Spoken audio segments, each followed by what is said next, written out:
عايزة أكلمكم عن فيلم ولنا في الخيال حب. الفيلم ده بيتكلم بعمق جدا عن فكرة الماضي السعيد.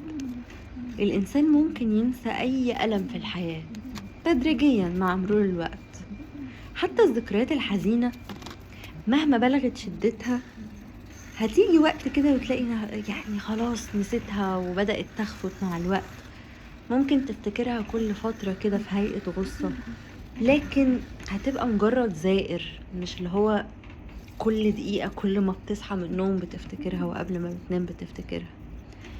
أما العذاب الحقيقي والماضي اللي مش ممكن نسيانه ولا التحرك منه ويبقى الإنسان محشور فيه هو الماضي السعيد.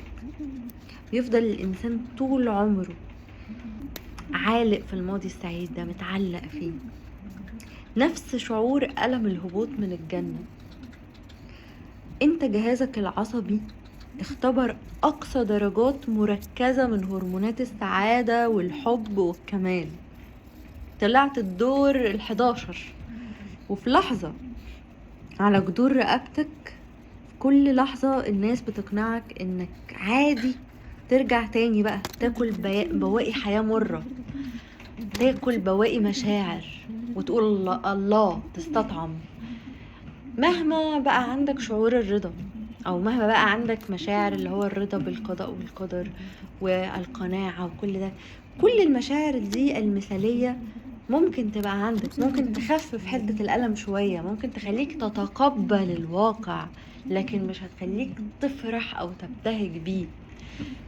فعشان كده الناس اللي بيبقوا حوالين الشخص اللي عاش ماضي سعيد مش بيبقوا فاهمين قدر الألم اللي مر بيه.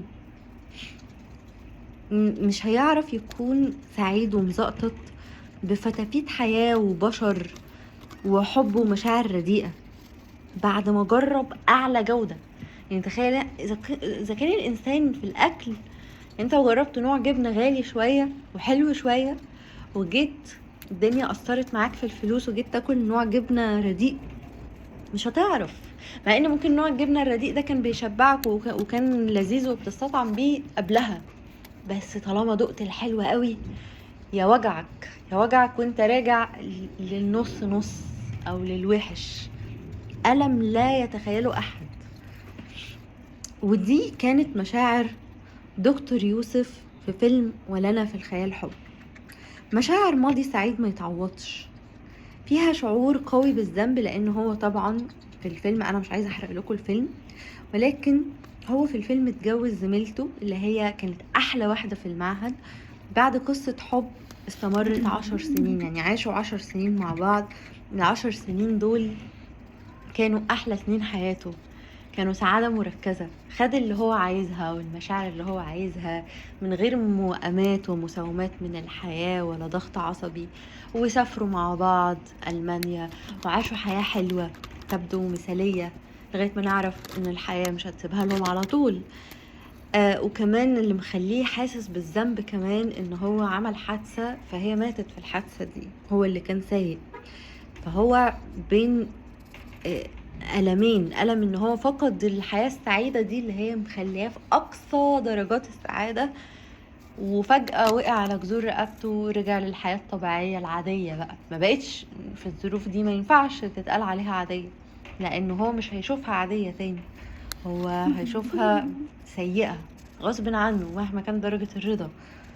فعشان كده هو ما قدرش يتجاوز الأحاسيس دي، وعمل لمراته تمثال شمعة ويعني عاش كمل باقي حياته جوه الخيال ده.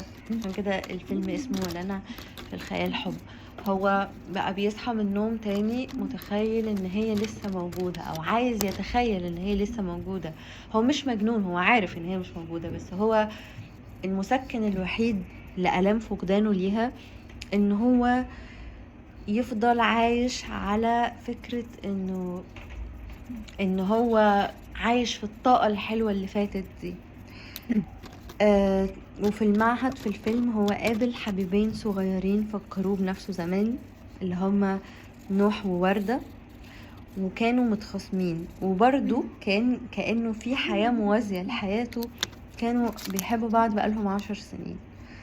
ووردة طبعا حصل في الفيلم احداث كده ان وردة شكت انه نوح بيحب بنته اللي هي تمثال الشمع. هي افتكرت ان هو تمثال الشمع ده بنته ونوح بيحبها، ولانه نوح كان جاره. فوردة راحت حاولت تتواصل مع الدكتور ده، هما كانوا في معهد سينما وده دكتورهم. فلما حاولت تتواصل معاه اكتشفت السر اللي هو مخبيه، ان هو عامل تمثال شمع لمراته. وتوالت الاحداث بقى، والاحداث معقده يا جماعه، لان هو لوهله كده كان عنده مشاعر في الفيلم لوردة، ولكن مشاعره دي هي اسقاط على حبه لمراته. يعني هو ما خانش مراته ولا حتى في خياله، هو بس جات له لحظة انه استعاد الاحساس ان هي فيها شبه منها روحيا يعني. ولكن رجع تاني صدها وساعدهم، ساعد الحبيبين ان هم يرجعوا لبعض، كأنه بيصالح حتة في روحه انه يخلي اتنين احباب مع بعض. ففي النهاية عايزة اقول لكم ان الفيلم جميل قوي، فيه رسالة دافية وبسيطة في نفس الوقت. الالوان بتاعة الفيلم والتصوير تحسوا انه لوحة فنية، فالناس اللي بتقدر الحاجات دي هتحبوه، يعني ارشحه جدا.